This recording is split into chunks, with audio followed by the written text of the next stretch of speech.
Hey guys, how's it going? Well, I thought I would do a quick video update of some vehicles and some other stuff's going on, so let's get to it, shall we? So, first thing is the wind's blowing a little bit. Hopefully, I'll try to keep my hand over it some, but you can hear me at least. It's Parade of Residents going by there. Let's talk about this truck first. I've been driving this truck for 2 weeks now and using it as my main vehicle since the Fusion got totaled, and it's going to be going away soon, so I de-insured it and deregistered it and all that, so driving this. And so I thought I'd give you my my opinion of this pickup.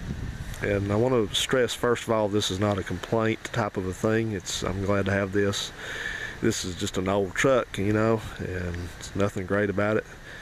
So I just kind of want to do this since I've never had one of these before, this style. I've had an older one, but not one this new. I thought I would do just a little bit of a, I guess, a review of it and tell you what I think about it.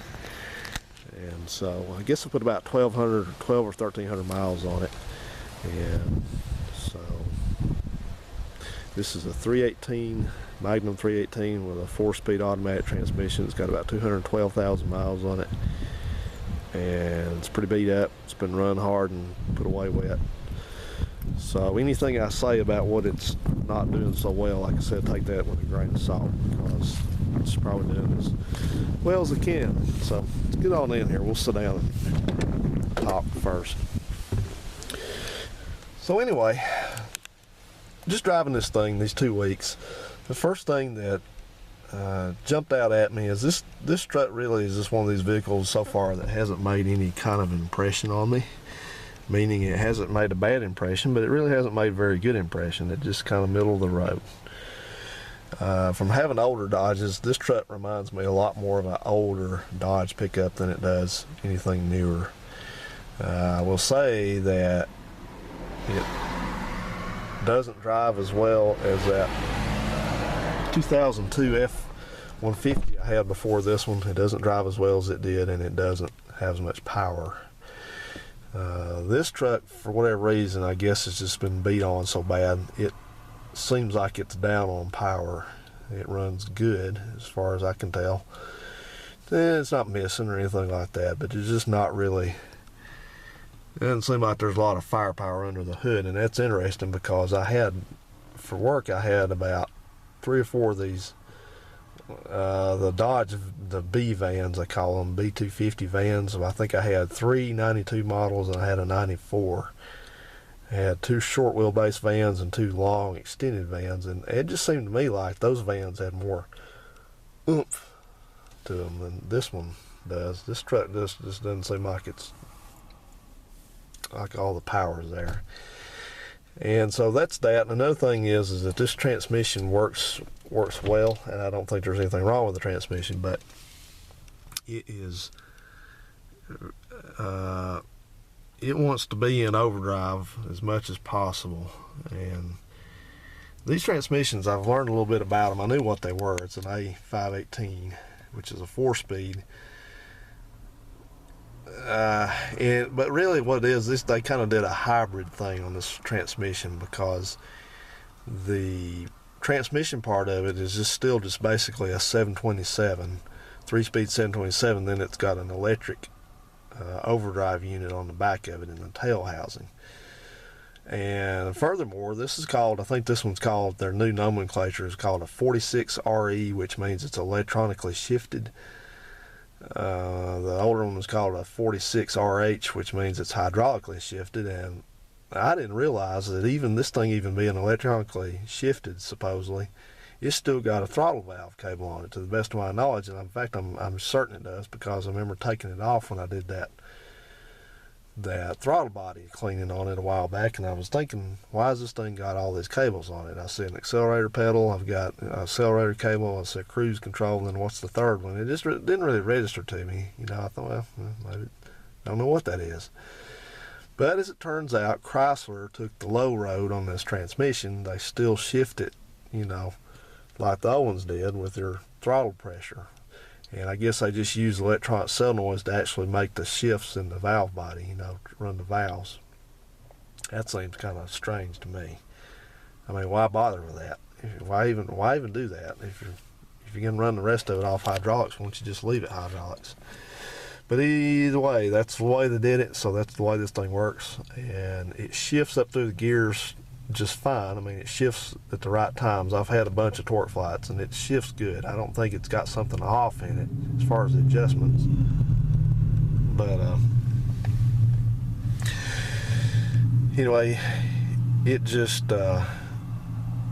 shifts into overdrive when it's supposed to, and then it locks the converter up, and then it just, you have to really get down on the gas pedal to get it to unlock the converter if you're pulling a hill or something. And then when it unlocks the converter, it's followed by a downshift out of overdrive shortly thereafter, which I think's unnecessary. I mean, you know, if it would unlock the converter earlier, then you'd probably be able to maintain your speed, but it just won't do it. It just lugs and lugs and lugs, and this thing's got a 355 gear in it. It shouldn't even be doing that. But I feel like that, like I said, I feel like that is more of an electronically tuned condition, because I don't believe the overdrive, the electric overdrive, and the lockup, the electronic lockup is controlled by the throttle valve cable. I don't think it has anything to do with it. I think you got two separate systems going on there. So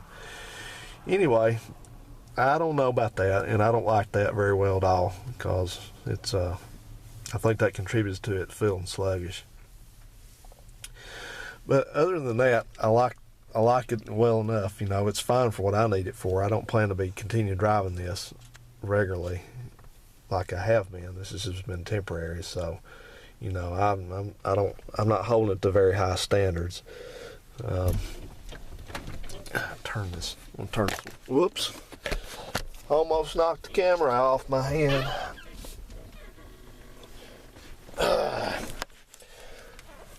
But everything works in here. Air conditioner, heat, wipers, everything that needs to works.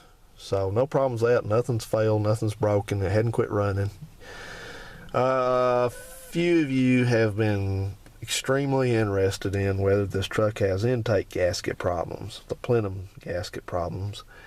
And I'm here to tell you that so far as I can tell, it does, because one of the characteristics of when that thing fails in there is it starts using oil, and this one uses some oil. It's not using a lot, but it's in 1,200 miles or so, it's used about a quart of oil, which is too much for one of these engines. So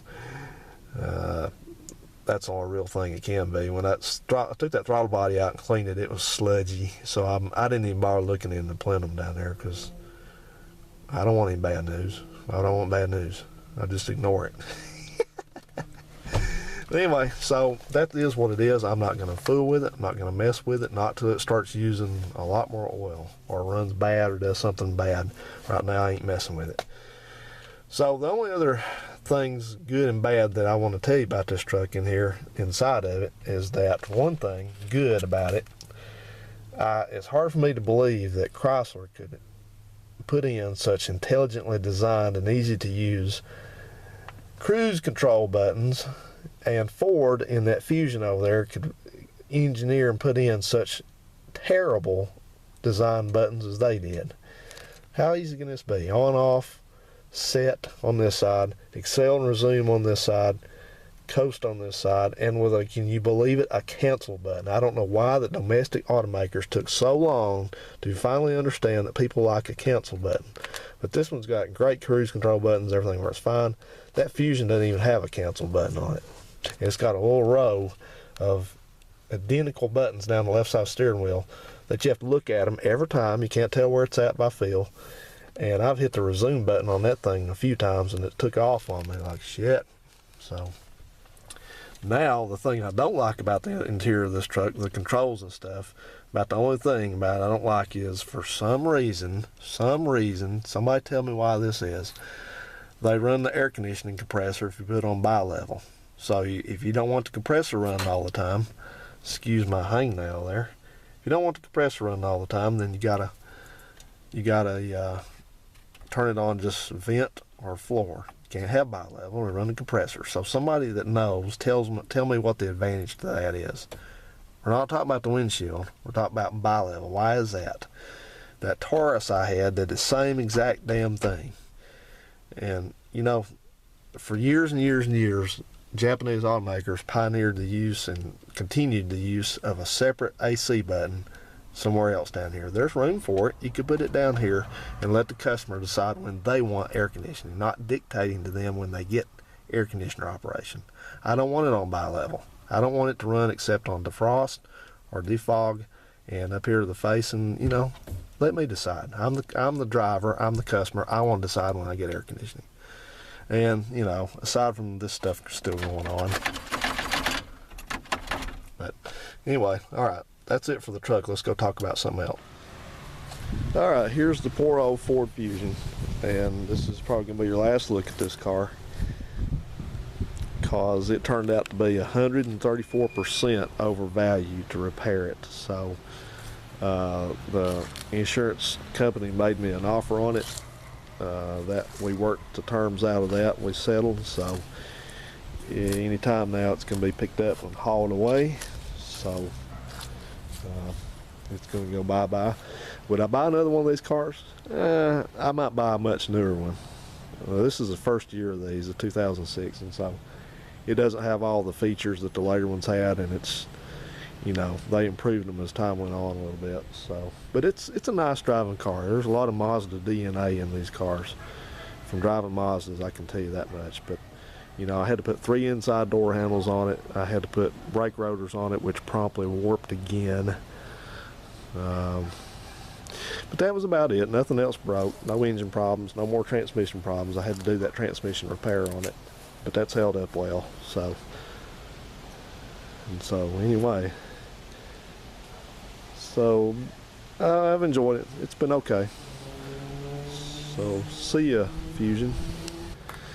Okay, now on to this poor old Toyota Avalon. This is an 04 Avalon, and I kind of bought this car back in the summer as an insurance policy. I was starting to have problems with my other vehicle, and I bought this. I thought it would be an easy fix, and as it turned out, it's not quite so easy. It's not terrible, but it's going to take a little time to fix it, and that was my plan. I was going to wait until the body shops got slowed down during the winter and wouldn't have to wait to get it in someplace, and I was just going to go ahead and take it and have it straightened out, and then I could reassemble the rest of it. But it's a nice car overall.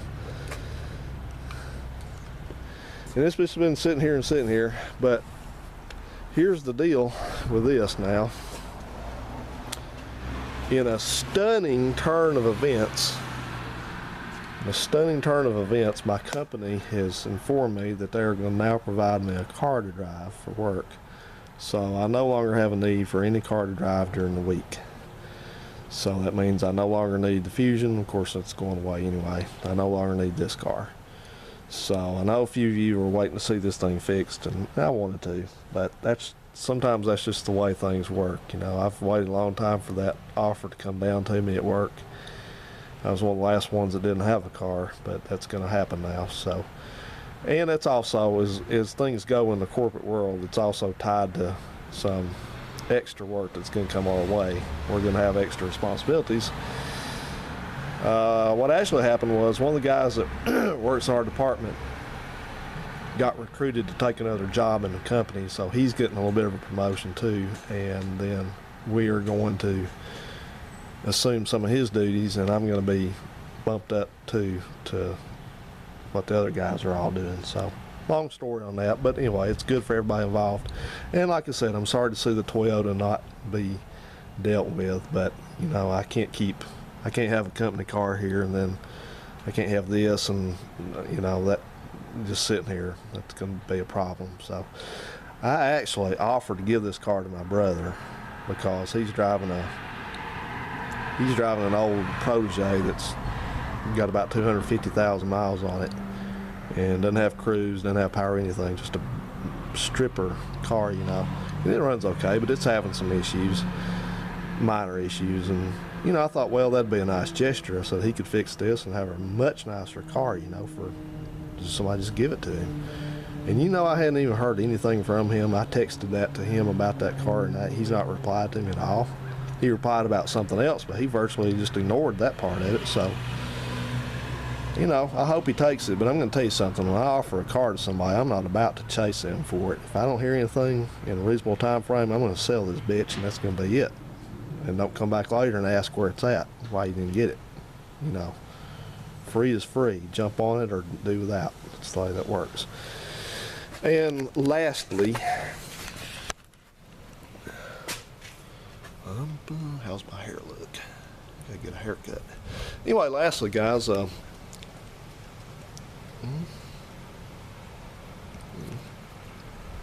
it's all right. We've been hearing a lot of stuff from different people, different YouTubers talking about monetization, but their videos being demonetized and stuff like that. And so, you know, I ask you, people may be wondering about, well, what would you do if you got some videos demonetized? Well, you see some of the other folks saying, oh, I'm going to take these videos down. I'm not going to put these videos up. I'm not going to, you know, my time is worth, my efforts are worth more than just doing it for free. So, you know, you may ask, well, what are you going to do about it, Tyler, if your videos start getting demonetized? Nothing. Because the thing about that is, you know, when I started doing YouTube videos, I didn't have monetization. So I was doing it for basically free. And I do videos because I want to do videos. And I like the interaction, and I like showing what I'm doing and helping people. That's the main thing. The money's nice. I'm not a hypocrite. I'm not going to say it's not nice. I don't enjoy it. But I'm not about to stop putting videos up or take videos down that I've got demonetized just because that happened. Just because I'm missing $5 a month income off of it. I'm not going to do that. You know, we all know the rules about YouTube and Google and what they expect of us and what we can do and what we can't do. So you either follow the rules or you don't. You know, so don't expect that to happen. I'm not going to be coming on here telling people that I think I'm going to pull videos, or I'm going to go to a different site, or I'm going to do this, I'm going to do that, because that's not fair to you guys. You guys are the viewers, and you subscribe to my channel because you like what I do, and that's what I'm here for. You know, the money is a side thing, and if I got a half dozen videos demonetized, that ain't that much money. Not in my world. It's not really. So anyway, don't worry about that. Don't worry about that happening. And you know, people that say that stuff, I say, well, why are you doing it? You know, you're obviously just here for the money, and that kind of exposes you as a cheapskate, I guess, in a way. You know, so do it for the fun of it. Do it because you enjoy, like I said, enjoy interacting with people. No, it's not all about the money. So anyway, that's not happened to me yet. Knock on wood. So I ain't had any problems with it. Like I said, I try to play within the rules. You know, I'm one of those people that believes, you know, I know not all rules are good rules, and not everybody likes rules, but you know, if you want to progress and remain doing what you're doing and get something out of it, sometimes you just got to do what you got to do. Play with the rules. Color within the lines, I guess you could say. So anyway, I appreciate everybody's support. I appreciate you coming around and watching the comments and interaction and stuff. And so hopefully now this was a car thing. You know, like I said, a little bit of disappointment here. I know a few of you are going to hate me for a week or so, but you know, it's really going to give me some breathing room, especially because it's going to let me do some things that I haven't really had time, you know. It's going to take the responsibility of trying to keep my daily car, whatever I'm driving, going away now. So I think it's a good thing. So stay tuned. We'll get into something fun. See ya.